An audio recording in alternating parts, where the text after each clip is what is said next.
கவலை தருகிற பிரச்சனை.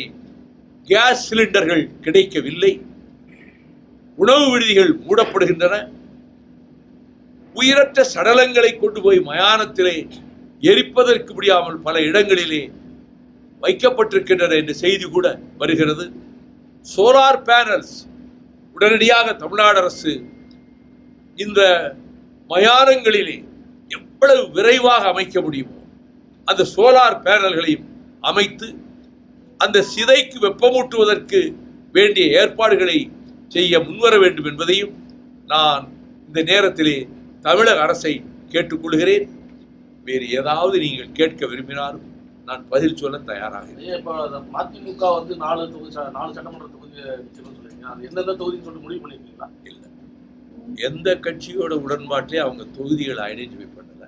எல்லா கட்சிகளோடையும் பேசி முடித்த பிறகுதான் தொகுதி ஐடென்டிஃபிகேஷன் நடக்கும்னு சொல்லி அவங்க சொல்லியிருக்காங்க. அதுதான் சரியான அணுகுமுறைன்னு நான். வேட்பாளர் பட்டியலில் வேட்பாளர்கள் மற்றும் விருப்ப மனுக்கெல்லாம் வாங்கப்பட்டிருக்காங்க. இதில் நீங்கள் தொகுதி எதுன்னு உறுதிப்படுத்தப்பட்டால் தான் அந்த தொகுதியின் பெயரை சொல்லி அங்கே போட்டியிட விரும்புகிற வேட்பாளர்கள் அதுக்குரிய கட்டணம் தீர்மானிக்கலை.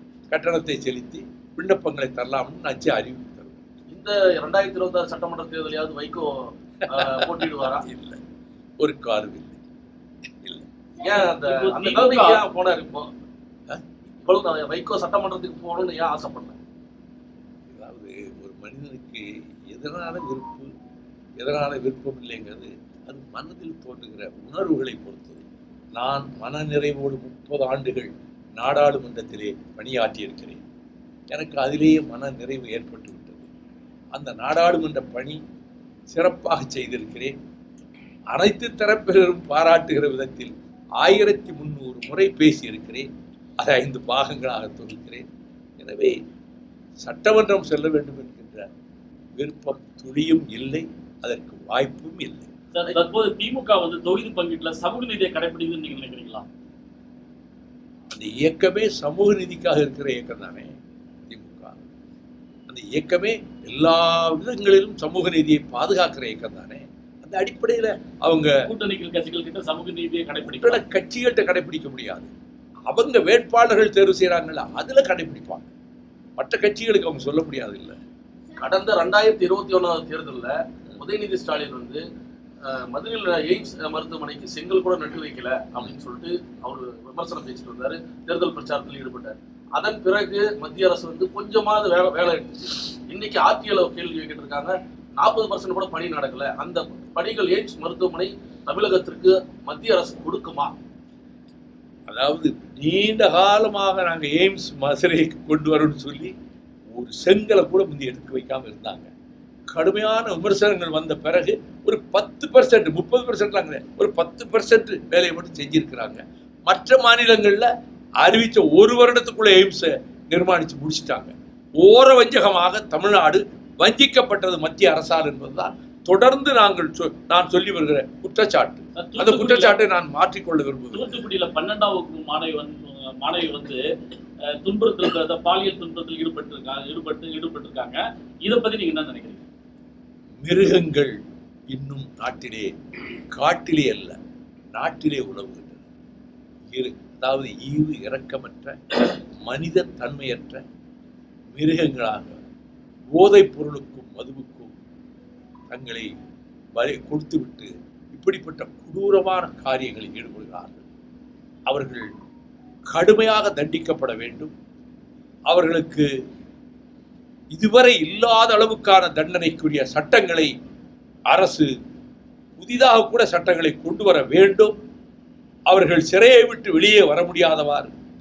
இஸ்லாமிய நாடுகளில் எல்லாம் என்ன தண்டனை என்றால், அப்படிப்பட்ட குற்றத்தில் ஈடுபட்டவரை எல்லோர் முன்னிலையும் மைதானத்திலே உட்கார வைத்து எல்லோரையும் கல்லால் எறிய சொல்வார்கள். கொடூரமான தண்டனை. அது அப்படிப்பட்ட தண்டனை நிறைவேற்ற நான் நினைக்க விரும்புகிறேன். ஆனால் உடனே ஜாமீனை போட்டு அல்லது வக்கீலை பிடிச்சி உடனே விடுதலையாகி வெளியே வர்ற மாதிரி நிகழ்வுகள் தான் நடக்குது. அவர்கள் கடுமையாக தண்டிக்கப்பட வேண்டும் என்ற விதத்தில் சட்டங்கள் இயற்றப்பட வேண்டும். காவல்துறையும் அரசு வழக்கறிஞர்களும் அந்த முயற்சியிலே ஈடுபட வேண்டும். இது மிக வேதனை தரக்கூடியது. தொடர்ந்து எல்லா ஆட்சிகளிலுமே இந்த பாலியல் வன்முறைகள் நடைபெற்று கொண்டிருக்கின்றன. அது மிகுந்த வருத்தத்தை தருகிறது. பெற்றோர்கள் இதுக்கு ரொம்ப பாதிக்கப்படுறாங்க. பிள்ளைகள் காலேஜில் போய் என்ன படிக்கிறாங்க என்ன ஒன்றும் தெரியாது பெற்றோர்களுக்கு. அவர்கள் நகரங்களுக்கு வந்து படிக்கிற போது பல இடங்களில் திசை மாறி போய் விடுகிறார்கள். அதுவும் மிகுந்த வருத்தத்தை தருகிறது. இந்த பாலியல் வன்முறை ஒரு பக்கம் நடக்கிற அதே நேரத்தில் ஒரு பெர்மிசிவ் சொசைட்டி அமெரிக்காவில் இருக்கு. அங்க வந்து கல்யாண பந்தம்ங்கிறது பெர்மனண்டா பல இடங்கள்ல இல்லை. எளிதில் டைவர்ஸ் பண்றாங்க, இல்லாட்டி கூட விலகி போயிடுறாங்க. அது ஒரு பெர்மிசிவ் சொசைட்டி அமெரிக்காவில். ஆனால் 1984 நான் அமெரிக்கா போயிருந்தப்ப ஜனநாயக கட்சியினுடைய கன்வென்ஷனுக்கும் போனேன், குடியரசுக் கட்சியுடைய கன்வென்ஷனுக்கும் போனேன். அங்கே வேட்பாளர்களாக போட்டியிட விரும்புகிறவர்கள் வரிசையாக நிற்கிறாங்க. ஒவ்வொருவரும் 3 நிமிஷம் தான் பேசுகிறாங்க. அந்த கூடியிருக்கக்கூடிய 300-400 பேர் இருக்கக்கூடிய அந்த தொகுதிக்குட்பட்ட வாக்காளர்கள்ட்ட அந்த 3 நிமிஷத்தில் என்ன பேசுகிறாங்க தெரியுமா? நான் ஒரு நல்ல குடும்பத்தை நடத்தி வருகிறேன், நான் என் மனைவி என் மக்களோடு ஒழுங்கான இல்லற வாழ்க்கை நடத்தி வருகிறேன். இதை மட்டும்தான் பேசுகிறாங்க. அப்போ வாக்காளர்கள் ஒழுங்கா குடும்பம் நடத்துறானாங்கிறது தான் மெயினாக பார்க்குறாங்க. ஒரு 4 பேர் ஜனாதிபதி வேட்பாளராக போகிறவர்கள் என்று சொல்லப்பட்ட ஒரு 4 பேர், வரிசையாக பெயர்களை சொல்ல உடனே நினைவுக்கு வரவில்லை, அவர்கள் ஒரு இடத்திலே தவறாக நடந்து கொண்டதால், ஒரு விலைமாதின் வீட்டுக்கு போய்விட்டு வந்தார் என்று ஒரு ஆதாரம் காண்பிக்கப்பட்டதால் அந்த கட்சியினுடைய ஜனாதிபதி வேட்பாளராகின்ற வாய்ப்பையே இழந்தார்கள். இப்படி 4 பேர் இழந்திருக்கிறார்கள். ஆகவே அப்படிப்பட்ட சமூகத்தில் கூட குடும்ப வாழ்க்கையை ஒழுங்காக நடத்துகிறவன் தான் நாட்டினுடைய உயர் பதவிக்கு வர வேண்டும் என்கின்ற நிலைமை அந்த இடத்துல, அந்த பெர்மிசிவ் சொசைட்டி இருக்கக்கூடிய அந்த நாட்டிலேயே கூட இருக்கிறது. கற்பையும் மானத்தையும் உயரான பண்பாடுகளாக ஆயிரக்கணக்கான ஆண்டுகளுக்கு முன்னரே வகுத்திருக்கக்கூடிய நம்முடைய தமிழ்நாட்டில் அந்த மனப்பான்மை கொஞ்சமாக, அப்படிப்பட்ட ஒரு மனப்பான்மை சிதைந்து வருவது மிகவும் எனக்கு வேதனை அளிக்கிறது. அதற்கு மேல் அதற்குள் செல்ல நான் விரும்பவில்லை. பாஜக தற்போது வந்து அதிமுகவினுடைய கூட்டணி வச்சிருக்கு. இப்போ எடப்பாடி பழனிசாமி வந்து பாஜகவோட வந்து கூட்டணி வச்சிருக்காங்க. இதனால வந்து அவங்க கட்சிக்குள்ளேயே இருக்கிற கட்சி நிர்வாகிகளுக்கே வந்து இது ஒரு மனக்கசப்பான விஷயமா பேசப்பட்டு வருவதா அவங்க கட்சி நிர்வாகிகள் சொல்றாங்க. எப்படி பீகார் மாநிலத்தில் நிதிஷ்குமாரை வெளியேற்றினாங்களோ அது போல வந்து எடப்பாடியே மோடி வெளியேற்றி விடுவார் அப்படின்ற ஒரு கருத்து கணிப்பு சொல்லப்படும். இந்த ஒப்புமையில் எனக்கு உடன்பாடு இல்லை. Nitish Kumar is a very calculative politician. எனக்கு 30 வருஷமா நல்ல நண்பர், பெஸ்ட் அட்மினிஸ்ட்ரேட்டர். அவர் மத்திய அமைச்சராக இருக்கும்போதே மற்ற அமைச்சர்கள் செய்ய முடியாத ஒரு கோரிக்கையை பரிசீலனை பண்ணி செய்யணும் 24 மணி நேரத்தை செஞ்சு கொடுக்கக்கூடியவர். அவர் வந்து இப்போ திடீர்னு ராஜ்யசபாவுக்கு போகிறாருன்னா அவர் வித் எ பிளான், அவருக்கு பிளான் இருக்கணும். அவர் வந்து அதை நினச்சி தான் அவர் 20 வருஷம் சீஃப் மினிஸ்டராக இருந்துட்டார். இப்போ ராஜ்யசபாவுக்கு போகணும்னா எனக்கு நான் யூகிக்கிறது யூனியன் கேபினெட்டில் அங்கம் வகிக்கணுங்கிற ஒரு திட்டம் இருக்கலாம். இது என்னுடைய யூகம். ஒரு முதல்வர் யூனியன் கேபினெட்டுக்கு இதுக்கு மேல கொடுப்பாங்கன்னு ஒரு முதல்வரா இருந்து அந்த முதல்வர் வந்து அவர் ரொம்ப கால்குலேட்டிவ் மேன். அவர் அதை நம்பிக்கை வச்சுதான் போயிருப்பார். என்னுடைய யூகம் தான், எனக்கு ஒன்றும் தெரியாது. இப்போ கூட அவர்கிட்ட நான் பேசல. அவர்கிட்ட என்னுடைய புஸ்தகங்களை மட்டும் அவருக்கு அனுப்பி வச்சேன். நான் அடித்துறை கேட்டு எடப்பாடி பழனிசாமி அவங்களுடைய கூட்டணி வந்து அவங்களுடைய கட்சி நிர்வாகிகளே வந்து மனக்கசப்புல இருக்காங்க. அதை பத்தி நான் சொல்றேன். ஒவ்வொரு கட்சிக்குள்ளேயும் கொஞ்சம் வெறுப்பு இருக்கத்தான் செய்யும். எல்லா ஒவ்வொரு கட்சியிலையும் அதுபோல அங்கே இருக்கலாம். அதை பற்றி நான் எப்படிங்க கமெண்ட் பண்ண முடியும்? அரசியலா ஒரு மூத்த அரசியல்வாதியா நீங்க சொல்லலாம். அது எப்படிங்க ஒரு கட்சியை பற்றி அந்த கட்சிக்குள்ள எப்படி இருக்குன்னு நான் எப்படி சொல்ல முடியும்? அவர் உங்க கூட்டணி கட்சி தலைவர் ஸ்டாலின் வந்து இழிவா பேசுறாரு. அவர் வீட்டுக்கு அனுப்பிடுவேன் மிஸ்டர் ஸ்டாலின் அப்படின்லாம் பேசுறாரு. யாரு? எடப்பாடி பழனிசாமி. அவர் தகுதியை குறைச்சிக்கிறார் அப்படி பேசி. அது நல்ல பண்பாடு உள்ள பேச்சா இல்லை சொல்ல முடியும். தமிழகத்துல தொடர்ந்து கொலை கற்பழிப்பு அது போன்ற நிகழ்வுகள் நடக்குது. தமிழகத்துல காவல்துறை வந்து முதல்வருடைய நேரடி கட்டுப்பாட்டுல இருக்குது. இருந்தாலும் தொடர்ந்து இது மாதிரி நிகழ்வுகள் நடக்குது. அதை பத்தி எதிர்கட்சிகள் வந்து நிறைய விமர்சனங்கள் பண்றாங்க. அதை பத்தி நீங்க என்ன நினைக்கிறீங்க? முன்பு அதிமுக ஆட்சியிலும் இதே சம்பவங்கள் தான் நடைபெற்றன. இது இந்த ஆட்சி அந்த ஆட்சி தொடர்ந்து பல ஆண்டுகளாகவே இப்படி நடைபெற்று கொண்டு வருவது கவலை அளிக்கிறது. அதை கடுமையாக தடுக்கின்ற விதத்தில் அரசு செயல்பட வேண்டும் என்கிற எண்ணம் நம்முடைய முதலமைச்சர் அவர்களுக்கு ஆழமாக இருக்கிறது. அதை நான் நன்றாக அறிவேன். அவர் ரொம்ப கவலைப்படுறார். ஒவ்வொரு சம்பவத்தின் போதும் அவர் பதட்டப்படுகிறார், கவலைப்படுகிறார். உடனடி நடவடிக்கை எடுக்க வேண்டும் என்று சில விஷயங்கள்லாம் 24 மணி நேரத்துக்குள்ள போலீசார் வந்து அந்த குற்றவாளிகளை 24 மணி நேரத்துக்குள்ள கூட கைது பண்ணி உள்ள கொண்டு அடைச்சதெல்லாம் பார்த்தோம். அதனால காவல்துறையை உடனடி நடவடிக்கை எடுக்க வைக்க வேண்டும் என்பதிலே முதலமைச்சர் மிக கவனமாக இருக்கிறார். இப்படிப்பட்ட சம்பவங்களால் அவர் கவலை அடைகிறார் என்பது எனக்கு நன்றாக தெரியும். 2026 தேர்தலில் நீங்க எல்லா தொகுதிகளையும் போய் திமுக பிரச்சாரம் மேற்கொள்வீங்களா? என்னாலும் முடிந்த மட்டும் பிரச்சாரம் பண்ணுவேன். நான் 2004 உங்க மண்டலத்தில் உள்ள வேலூர் ஜெயிலை விட்டு நான் வெளியே போனப்போ 61 நாட்கள் பிரச்சாரம் பண்ணுவதற்கான வாய்ப்பு கிடைச்சது. எலெக்ஷன் அவ்வளவு தள்ளி போச்சு. 61 நாட்களில் நான் ஏறத்தாழ 200 தொகுதியில் போய் பிரச்சாரம் பண்ணியிருப்பேன். இப்போ கிடைக்கிறதே 14 நாளோ 15 நாள். அந்த நாட்களுக்குள் எத்தனை தொகுதிகளுக்கு போக முடியுமோ நான் அதுக்கு அவங்ககிட்ட கேட்டுக்கிட்டு திமுக இந்தந்த தொகுதிகளுக்கு நீங்கள் போனால் நல்லதுன்னு அவங்க சொல்லக்கூடிய இடங்களை அவங்ககிட்ட கேட்டு தெரிஞ்சுக்கிட்டு நான் போய் பிரச்சாரம். அவர் துறை வைக்கவோ இதுக்காக போவாரா? அவர் போவார், நிச்சயம் போவார். சார், டிவிக்கு விஜய் வந்து பார்த்தீங்கன்னா இப்போ திமுகவை பற்றி தரக்குறைவாகவும் அவர் முதல்வர் கூட பார்க்காம அவரோட பேரை வந்து ரொம்ப தப்பாகவும் பேசுறது, ஒரு கூட்டம் வந்து அதிகமாக வர்றதுனால இந்த முறை திமுக வராதுன்றது அப்படின்ற இதெல்லாம் பேசுறாங்க. நீங்கள் அதை பற்றி கருத்து? அவர் அரசியலில் இப்போதான் நுழைஞ்சிருக்கிறார். Is a new entrant in politics. அரசியலில் அவர் திடீர்னு இப்போதான் பிரவேசம் செய்திருக்கிறாரு. அவர் இப்படி பேசுறதை அவர் தவிர்த்து கொள்வது அவருக்கு நல்லது.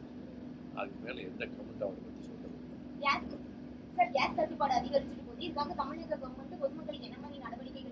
நடவடிக்கைகள் எடுப்பதற்கான முயற்சிகளில் ஈடுபட்டு வருகிறார்கள். நான் ஒரு சஜஷன் சொன்னேன். அட்லீஸ்ட் மயானங்களில் பாடிகளை தேக்கி வைக்கிறது ரொம்ப கொடூரமான வேதனை. அதுக்கு நீங்கள் சோலார் பேனல் உடனடியாக போடுங்கன்னு சொன்னேன்.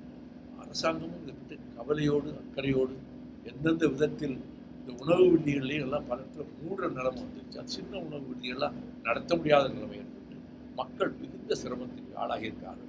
இத்தனைக்கும் மூல காரணம் ஒரு காலத்தில் உலகத்தையே நடுநடுங்க வைத்துக் கொண்டிருந்த நாஜிகளின் அதிபர் அடால்ஃப் ஹிட்லர் மறுபிறவி எடுத்து அமெரிக்காவின் வெள்ளை மாளிகையினுடைய குடியரசுத் தலைவர் நாற்காலியை வந்து உட்காருவதை போன்ற ஒரு பிரம்மையை ஏற்படுத்துகிற விதத்தில் டொனால்டு ட்ரம்ப் என்கின்ற அந்த மனிதர் is unfit to be the president of United States of America. ஒவ்வொரு நாளும் எதைத்தான் பேசுறதுன்னு இல்லாமல் அவர் பேசுறதும் அழிச்சே போடுவேன் ஈரானை, ஈரான் மக்களையெல்லாம் கொண்டு போடுவேன். ஹிட்லர் ஒருத்தன் தான் அப்படி பேசிட்டு இருந்தான், முசோலினி ஒருத்தன் தான் அப்படி பேசிட்டு இருந்தான். அது பிறப்பு டொனால்டு ட்ரம்ப் பேசிட்டு இருக்காரு. நம்ம வீட்டில் அடுப்பெரிய முடியலை, கேஸ் சிலிண்டர் இல்லை, ஹோட்டல் நடத்த முடியலை, சின்ன ஹோட்டலை மூட வேண்டி வந்துச்சு, பிணத்தை கூட எரிக்க வழி இல்லை. இத்தனைக்கும் காரணம் அக்யூஸ் டொனால்டு ட்ரம்ப். அவரால் தான் இவ்வளவு உலகம் பூராவும் இவ்வளவு வேதனை ஏற்படுவதற்கு இவ்வளவு செய்துட்டு நான் ஈரானை மக்களை அடியோடு அழிப்பேன். பிறகு ஒரு மறுநாள் நான் அந்த அர்த்தத்தில் சொல்லவில்லை. உளறதுக்கு லிமிட்டே கிடையாது ட்ரம்ப் உளறலுக்கு. உலகத்திலேயே இன்றைக்கு மிகப்பெரிய உளறல் பேர்வழி யார் என்று கேட்டால் கோமாளியை விட மோசமாக பேசிக்கொண்டிருக்கிற அமெரிக்க ஜனாதிபதி ட்ரம்ப் தான். அவர் தான் இவ்வளவுக்கும் காரணம். உலகம் பூராவும் சேர்ந்து நிந்திக்க வேண்டிய ஒரே ஆள் அமெரிக்கன் பிரசிடென்ட் தான். நம்ம ஊர்ல படுற கஷ்டத்துக்கும் இஸ் ரெஸ்பான்சிபிள். தமிழக அரசு இவ்வளவு ஐந்தாண்டு கால ஆட்சியில மக்களுக்கு பல்வேறு நலத்திட்ட உதவிகளை செஞ்சிருக்கு. குறிப்பாக பெண்களுக்கு பாத்தீங்கன்னாக்க பல்வேறு சலுகைகள் மாணவ மாணவிகளுக்கு. அதை வந்து நீங்க வந்து திராவிட முன்னேற்ற கட்சியில இருந்த பிரிஞ்சு சென்று மீண்டும் இணைஞ்சிருக்கிற ஒரு மூத்த அரசியல்வாதி, அந்த திட்டங்கள் எப்படி செயல்படுத்தப்பட்டிருக்கு, எப்படி இருக்கு? மிக அருமையான திட்டங்கள் அற்புதமாக நிறைவேற்றப்பட்டு யாரும் நினைத்து பார்க்க முடியாத அளவுக்கு நலத்திட்டங்களை குறிப்பாக மகளிருக்கு திராவிட முன்னேற்ற கழக அரசு, சகோதரர் ஸ்டாலின் நடத்துகிற அரசு நிறைவேற்றி வருகிறது. ஆகவே சகோதரிகள், தாய்மார்கள், மகளிர்கள் அவர்களும் திராவிட முன்னேற்ற கழகத்தின் மீது அந்த இதை நினைத்து கொண்டு ஆதரிக்கிற மனோபாவத்தோடு தான் இருக்கிறார்கள். அதனால அதுல பெரிய சேதத்தை எல்லாம் யாரும் ஏற்படுத்திட முடியாது. சிவகங்கை மானாமதுரையில ஒரு லாக்அப் டெத் நடந்திருக்கு. என்னமா பிரதமர் மோடி தமிழ்நாட்டுக்கு வரும்போது எல்லா நதிகளும் கடல்ல கலக்கிற மாதிரி திமுக ஊழல் செய்யற பணம் எல்லாம் அவங்க வீட்டுக்கு போறதா சொல்லியிருக்காரு. அதை பத்தி உங்களோட கருத்து சார்?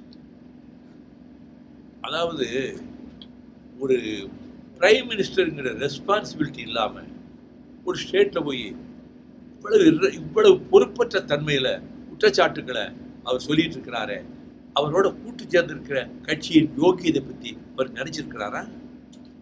எத்தனை ஊழல் குற்றச்சாட்டுகளுக்கு ஆளானவர்கள் இன்றைக்கும் அவர்கள் நீதிமன்ற படிக்கட்டுகளிலே ஏறிக்கொண்டிருப்பவர்கள் அவர்களைத்தான கூட்டு சேர்த்து வச்சிருக்கிறாரு. அவருக்கு இதை பத்தி பேச என்ன யோகியதை இருக்கு பிரைம் மினிஸ்டருக்கு? அவரு இங்க வந்து அவர் ஒவ்வொரு ஸ்டேட்டுக்கும் போய் அந்த ஸ்டேட்டில் உள்ள எதிர்கட்சிகள் அவங்களை எதிர்க்கிற கட்சிகளை கடுமையா இதே துன்பத்தான் மேற்கு வங்காளத்தில் கொடுத்துக்கிட்டு இருக்காரு. இன்னும் அவர்கள் இன்னும் அத்துமீறி போய் மம்தா பானர்ஜி அரசாங்கத்துக்கும் ஏதாவது இடையூறு செய்யணும்னு நினைப்பாங்க. இப்போ என்னன்னா கவர்னர் இந்த தமிழ்நாட்டை எவ்வளவு சீரழிக்க முடியுமோ ஜனநாயகத்தை அவ்வளவு வேலையிலும் ஈடுபட்ட ஒரு நபர் அந்த ராஜ்பவனை விட்டு வெளியே போயிருக்காரு. நல்ல வேலைன்னு நினைச்சோம். இப்போ வந்திருக்கிறவரும் அவருக்கு சொன்னும் சளைத்தவர் அல்ல. ஒருத்தர் வந்திருக்காரு கேரளாவில இருந்து.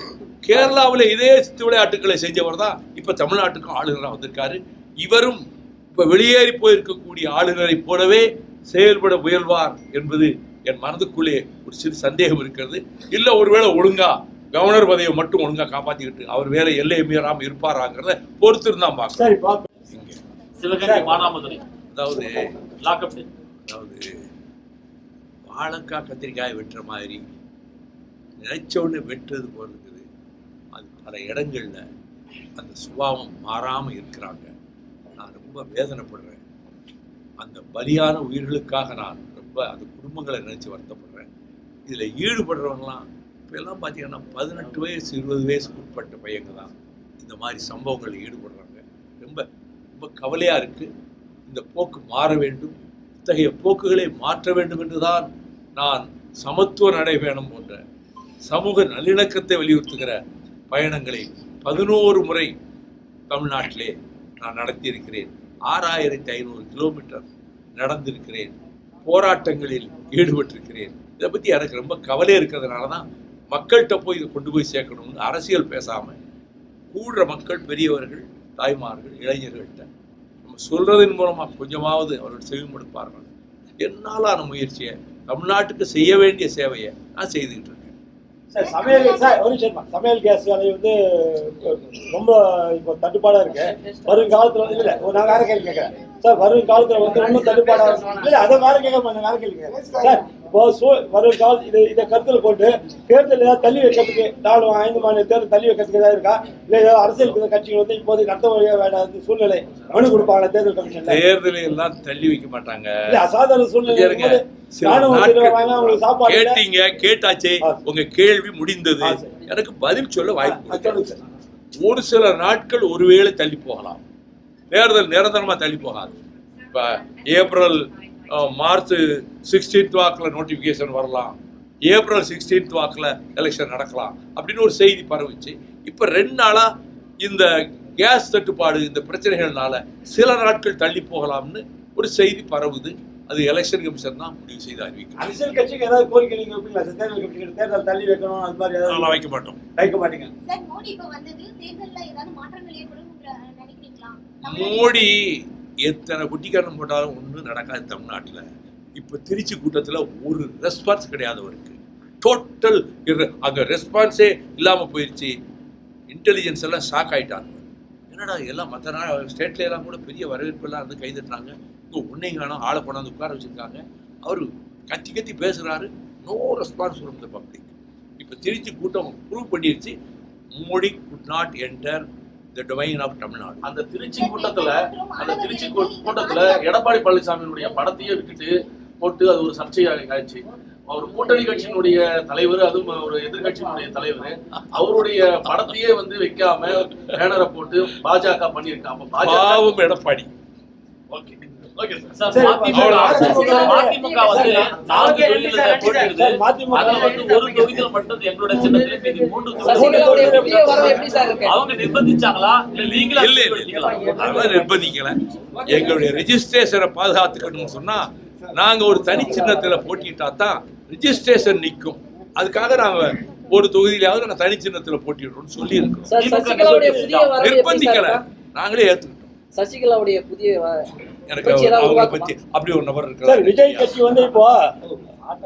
கட்சி வந்து இப்போ பாஜக கூட கூட்டணின்ற மாதிரி ஏதோ துணை முதல்வர் கொடுக்குறாங்க, பேச்சுவார்த்தை நடக்குது. அதெல்லாம் உண்மையில் பிஜேபி தலைவர்களே சொல்லிட்டாங்களே, அப்படி ஒரு பேச்சே இல்லைன்னு பிஜேபி தரப்புல 3-4 பேர் சொல்லிட்டாங்களே. இது கற்பனை, அங்கங்க யூகங்கள்.